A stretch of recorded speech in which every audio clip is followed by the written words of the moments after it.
Hello, and welcome to Remote, the Connected Faculty Summit. My name is Joanna, and I'll be your moderator for today.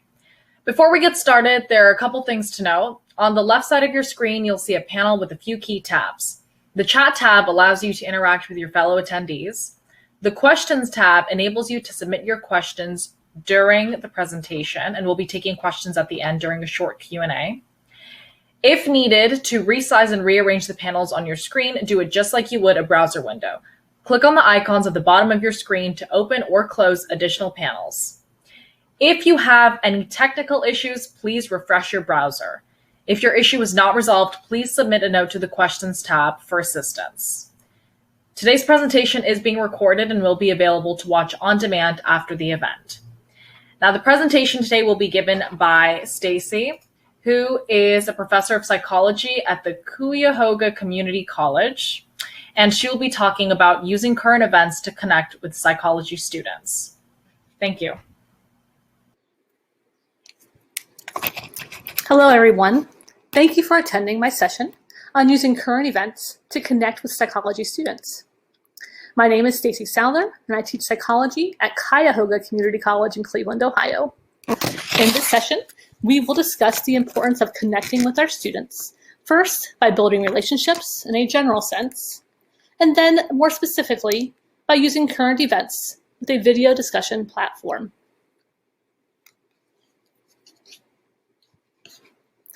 Why is it important to get to know about our students?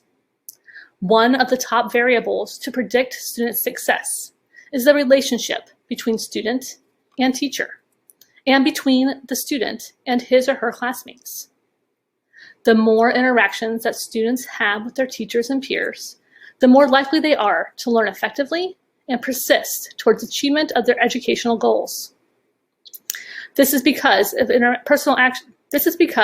personal interaction with faculty members and peers strengthens students' connections to the college or university and helps them to focus on their academic progress.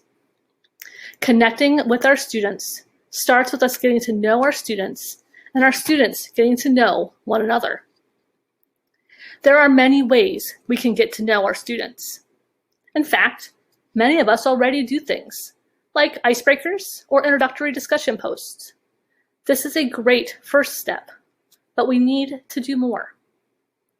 As more classes than ever have moved online, we need to work even harder at building relationships with our students and to help facilitate relationships building between students. I've taught online for quite a few years, but I recognize that it is different now than just a semester or two ago. Previously, the students in my online classes were there because they chose that online option. Now, our students are forced into this option. For some students, we, the professors, may be the only tangible link to their education, so we have to be more thoughtful in how we do this. Think about how you can build rapport with your students. In a higher ed faculty-focused article entitled Building Rapport with Your Students, Dr. Mary Ellen Weimer suggests 5 factors to consider. First, respect. Teachers and students must show respect for one another, for the learning process, and for the institution where it is occurring. Set your expectations for respect right away. You could add a section to your syllabus or have an early announcement about how the class will be conducted. Perhaps one of your first discussion board posts asks students to define respect and how they will show respect in your course. Second, approachability. Students need to feel comfortable coming to faculty, and faculty must be willing to speak with students after class, during office hours, or via email.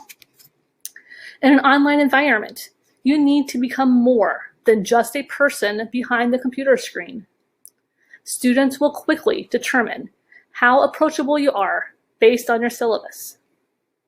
Consider updating your syllabus to be a warm syllabus, which, while still laying down the important policies and course expectations, basically invites your students to contact you. For instance, I now call my office hours student hours, so hopefully students won't be worried that they will be bothering me by stopping in. I've also required my students to come to my office for a short one-on-one at the beginning of the semester to set the tone that I am available and welcoming. While I've not traditionally done this for online classes, now that all my classes are online, I will be doing this virtually for my online classes as well. Third, open communication. Faculty must be honest. There needs to be consistency between what faculty say and what the faculty do. If you tell students something will be posted or graded at a certain time, be sure to deliver. You will ruin student rapport and a relationship very quickly if you expect students to keep scheduled timelines, but you as a professor don't do so. I stop short these days of promising these types of things, but I have a general 1-week goal to return work, and I will tell my students I will do my best to finish by a certain date. Fourth, caring. Faculty need to care about their students. They must see and respond to them as individuals. And they need to care about how learning, and they also need to care about learning, how the students learn, and show that they want students to learn that material. Having empathy and caring for students is truly important. They know that if you care about their success or not. Now, be careful. Don't think that you need to lower your expectations to be caring. You can still hold your students accountable while showing empathy and concern. Actually, just yesterday, I spoke with a student who was struggling and didn't get in this week's work on this past Sunday. While I didn't agree to accept their late work since they didn't follow my extension policy, we talked about how they could do better moving forward. We talked about how it was important that they actually learn the material, not just finish the work. The student was trying to complete a full week's worth of material in a condensed summer schedule, which is normally about twice the normal load, in one day. We set up a schedule for this coming week, and I believe the student understands that while I couldn't lower the expectations for the class, that I really do care about them succeeding in that class. And finally, the fifth factor is a positive attitude. Faculty should have a sense of humor and be open to points of view other than their own. I will be the first to admit I am awful at making jokes. So this is a really hard thing for me to do in a face-to-face class. I can do it a lot easier online. I simply add some memes to my syllabus or add some humor into my announcements so I can make that mood a little bit lighter, make the material and the class just a little bit more positive. What do you do in your classes to show respect, approachability, open communication, caring, and a positive attitude? Consider things like the tone of your syllabus and how you respond to your students in email. Think also about things like your textbook and the courseware that you are using. About a year ago, I switched to the Lumen Waymaker system, which is an OER-based book that embeds into my LMS and uses adaptive technology for quizzing.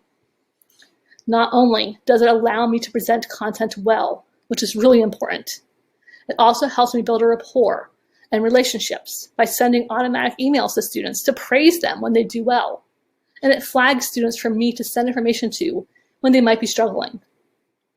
Using this system for content delivery allows me more time to work on other activities and assignments and for things like grading, so I can more purposefully connect with my students.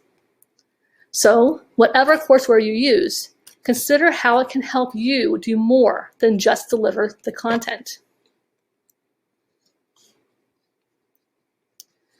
Let's take a little brainstorm break here. Take 1 minute to write down your ideas. If you want, throw a couple in the chat as well. Answer this question: how can you develop your relationships remotely? I couldn't embed a video in the presentation, so I'll just keep time here. Ready? Go.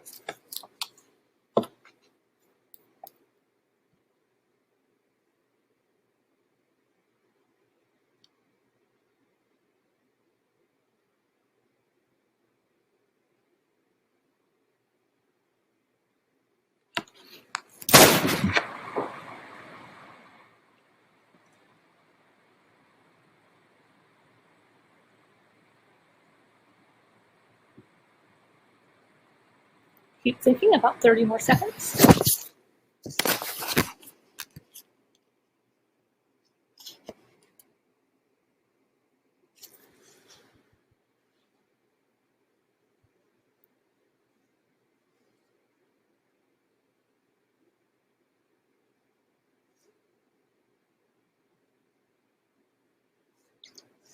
There have been lots of great ideas coming into the chat, and I encourage you to keep writing them down for yourself, as well as looking for some ideas in the chat as they come in. Now, I would like to discuss an assignment or activity that I find particularly useful to connect with and engage specifically with my general psychology students. As those folks who are from psychology or in this virtual room can attest to, teaching psychology really is teaching about everyday life. You can connect pretty much anything to a psychological concept, right? When I teach in person, my students and I consistently bring up current events as we discuss specific topics. After I present a mini lecture on a topic, I'll either bring up an event or ask what they've seen or heard recently in the news that applies. If students come up blank, which doesn't happen too often, I will give them a minute or two to pull out their phones and see who can find something the fastest. These are some of the best conversations in my classes, and students regularly report that they are very helpful in their learning. However, I haven't been too good at doing this in online classes. When we teach asynchronously online, it really is easy to just get into the routine of content delivery, posting, announcements, grading, etc. I really do believe, though, that these connections that can be made with current events are so very important in the new reality of almost fully online course delivery. Not only will these connections help our students to learn the course material, which is a win in and of itself, they will also help you to build those important relationships. They can help your students see you and their classmates more as people and less like computer robots. It helps make the material more relevant to everyday life. For example, here are two possible current events that could be used in a general psychology course. One is about stereotypes from a local news station, and the second one is about reducing stress while being home this summer from NPR. Both of these are very timely topics that are occurring right now, and they're very important today, and they're both important aspects for a course in general psychology. I like to use a mixture of local and national news to connect material for my students. Oftentimes, when I use a local news story, at least one of my students will have a personal connection of some type. Either they know the people involved or they know someone who does. It really can make the material seem real. One of the most poignant local examples I've used in my classes is one of a case where a child died from parental neglect and maltreatment. It was all over the local news and everyone knew about it. One student was friends with a family member of the child who died. These connections can be invaluable to long-term learning and success. You can also address cultural differences by having students look up events even internationally. While we'll talk more specifically in a few minutes about one way to use current events in your online classes, I want to take a moment to ask you to think about the current events that are both local to you, national, or even international. What can you use in your psychology class? If you're not in psychology, what can you use in your classes? Let's take 2 minutes to share out some of those ideas in the chat. What comes to your mind? I know the chat's going to move quickly, but I'll try to read some of them aloud as I go. Let's see. 2 minutes. Let's try it. The school shootings, the no mask movement, the psychological effects of social distancing, needing to inform policing, stress, cultural differences and mask wearing, conspiracy theories, isolation. So some great ideas. Homelessness, divergences in healthcare, relationships, mental health again, confirmation bias, ideas of dementia, vaccines, using graphs of COVID-19 and math. We got a math connection here. You can use that for our research sections. targeted trans people during this time, protests and peace versus anger, racial and cultural differences. These are great. Keep them coming. Playing, how children play and how that's changing. The Black Lives movements and stereotypes. Isolation of elders in nursing homes, food insecurities. Proximity and relationship strain as we shelter in place. Sleep hygiene. Development of youth and children with online school. Romantic relationships in the age of COVID. Societies, I missed that one, of social psychology of participation in protests. The increase of domestic violence rates in children and families forced to be at home. We also have seen increases in child abuse rates there. The work-family balance in COVID. A few more. Loneliness and solitude during pandemic. Screen time, child development. I have a child, so that's definitely an important one. Trying to keep her from being on the computer all the time. The cognitive dissonance of wearing or not wearing a mask. Great. There's so many out there. Thank you for sharing, and I do encourage you to continue to share as ideas come along. But I do want to take a few minutes to move on to talk about a particular event or a particular assignment that you may want to consider doing in your classes. In this assignment, students, you will ask your students to find at least one news article about a specific topic that you're covering. You can also ask them to find several on the same topic to make sure they have a full perspective of the event. The student will read and synthesize the material, and they will be responsible for submitting a discussion post about the event. While you can do this in a normal discussion thread, I suggest instead to have students submit a video discussion post.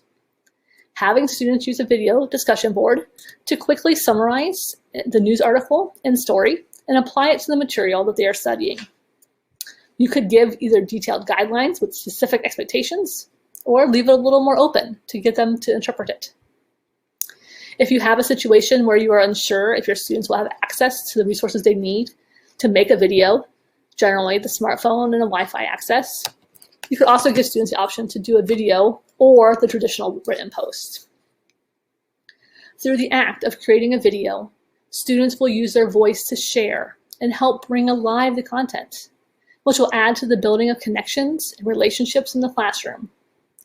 Students will now see one another as real people, rather than just names behind the screen. You can also have students reply to one another using video. This will more closely mimic a small type of group activity that you might do in your class or conversations that you'd have in that face-to-face synchronous class. Many students and faculty really are craving this type of interaction. While there may be multiple video platforms that would work for this type of an assignment, the one I have found to be user-friendly and will also embed into some of the LMS systems out there is a video system app called Flipgrid. Flipgrid is a free platform where students can use their phones to make videos. Students can video themselves, or if they are unsure about doing that, they can have the camera aimed at a copy of the article, or their cat for that matter. Whatever is best for them, they can record that audio while they're doing the video. I've added a quick guide to the handouts for you on how to use Flipgrid, but basically using Flipgrid consists of 3 steps once you register for a free account. First, you will create a grid, which is basically your class. Generally, you'll have a specific grid for each class that you're using Flipgrid for. Next, you add topics. This is similar to how you add a forum for your traditional written discussion posts. You can make an opening video for each video assignment you want your students to do, and you can model them for what you want them to do or say, or you could just make a video that provides directions. Third, you then just share the information with them. You will get a specific Flip code, and you can get an optional password. You'll share this with your students and let them get going on posting. While we don't have time in this session for a technical tutorial, You can visit the Flipgrid website and click the Educator Sign Up where you can register for your free account. It is likely that your Center for Teaching and/or instructional technologists at your college can help with this too. I have set up a grid for us at this conference, so feel free to check it out once you register. The flip code for this is ASU Remote. There's a copy of these slides also in the handouts with this information. I did realize this morning that I had a typo in the slide for the password, so I've disabled it for this grid, but I do recommend that you do use a password for your classes to help protect your students. So in summary, consider how you are building a relationship in your online classroom and try to connect with your students in various ways to help increase their likelihood of succeeding in your class. Consider using the use of current events and try videos to help achieve your goals. Thank you so very much for attending the session. And I'd love to answer any questions that you have in our remaining time. Our moderator, Joanna, is going to help us with this. Thank you. Thank you, Stacey, for that presentation. So I do see we have a couple of questions. So the first one is, I teach sociology, which covers a wide array of topics relevant within society. My question is, how do you safeguard against transference and countertransference issues? I think that's a very important question. Thank you for asking that. I mean, I think it's in psychology in any areas when you're touching on topics that are very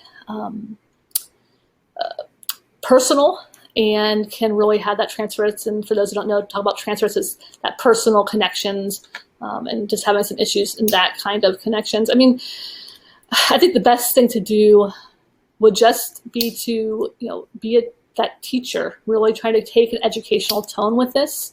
You could set your expectations up that you are looking for the educational aspects versus the personal connections. I mean, for those of us who teach psychology and sociology and those type of courses, we see this all the time. I am not a counseling psychologist. I don't counsel. My degree is in child development. But students think that if you are in psychology or you're doing these topics that you are there to counsel them, and we're not. So I think just setting those expectations is really important from the front and referring students when necessary. Okay. Another question we have is, can you link Flipgrid to Canvas? I believe so, but it depends. So I know it goes into Blackboard. However, our college campus has some kind of internal settings, which is not allowing it to embed into our college's campus Blackboard. So definitely just check with your college. It embeds a lot of places, but not always. Another question we have is, at what point does it become cumbersome for students to have interactions from multiple instructors? Do you find that there is a magic number per week?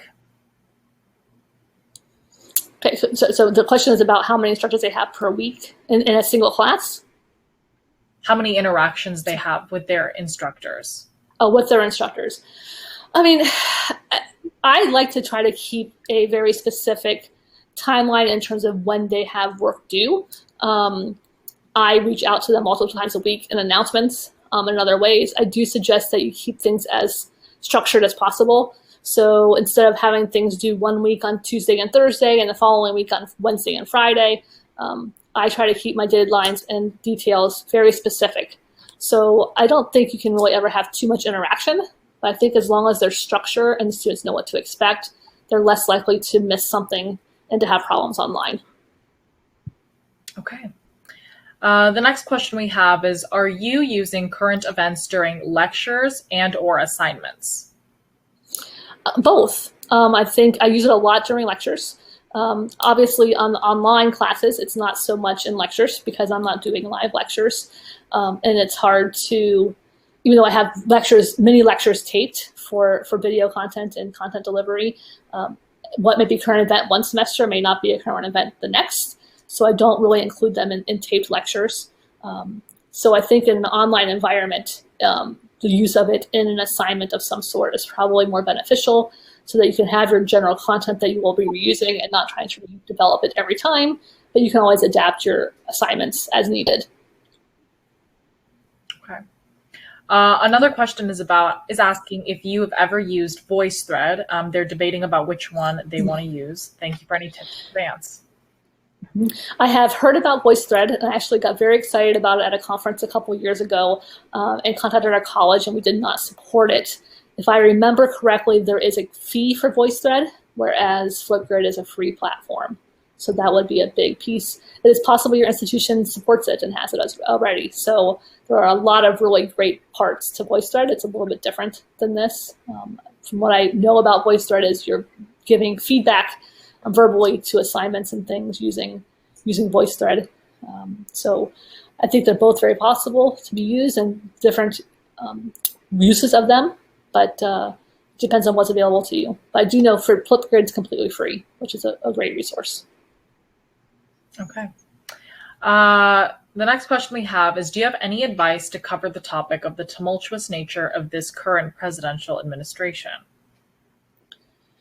Oh, that's a hard question.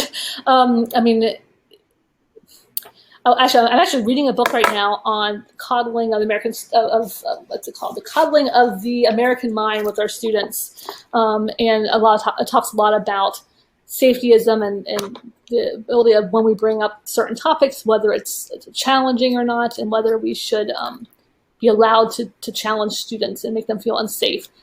So there's a lot of debates and beliefs in what we should do in terms of the content. I do believe that if it is something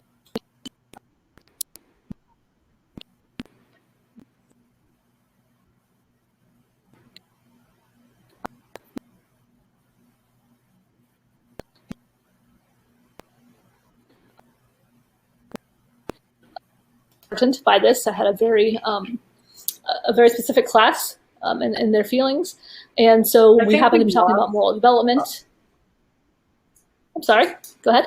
I'm sorry. I think we lost a little bit of the audio.